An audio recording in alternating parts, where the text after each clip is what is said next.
Dieu fera toujours concourir toutes choses à notre bien, lorsque nous lui faisons confiance. Romains 8, 28. Nous savons du reste que toutes choses concourent au bien de ceux qui aiment Dieu, de ceux qui sont appelés selon son dessein.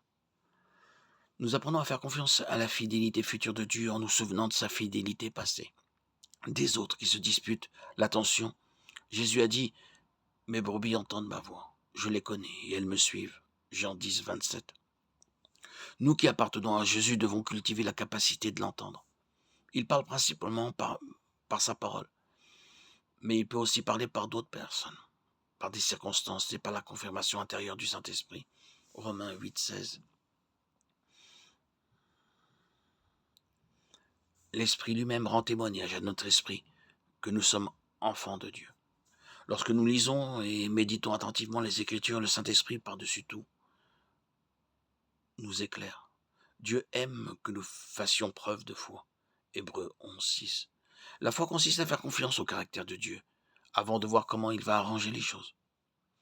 Il nous a donné sa parole, et ses promesses tiennent toujours. Lorsque nous voyons les façons dont il accomplit ses promesses, notre confiance en sa fidélité grandit.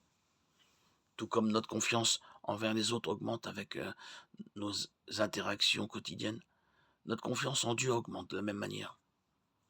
Nous lui faisons confiance lorsque nous le connaissons. Et le connaître, c'est lui faire confiance. Lorsque nous le connaissons, nous pouvons nous reposer sur sa bonté, même lorsque nous ne comprenons pas les circonstances qui semblent la contredire. Nous pouvons avoir confiance que le plan de Dieu pour nous prévaudra. Proverbe 19, 21. Comme un enfant fait confiance à un père aimant, nous pouvons avoir confiance en notre Père céleste pour toujours, faire ce qui est juste.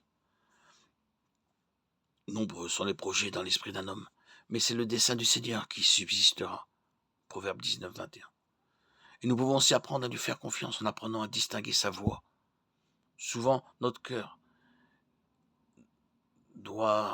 entend sa voix. Lisons des passages de la Bible. Et cela nous aidera à revendiquer et appliquer la parole de Dieu. Car l'Esprit Saint nous montre dans sa parole, qui doit être pris par la foi, le message que nous devons recevoir, le message qui nous est adressé. Nous pouvons construire la confiance en revendiquant ses promesses et en les appliquant à notre vie.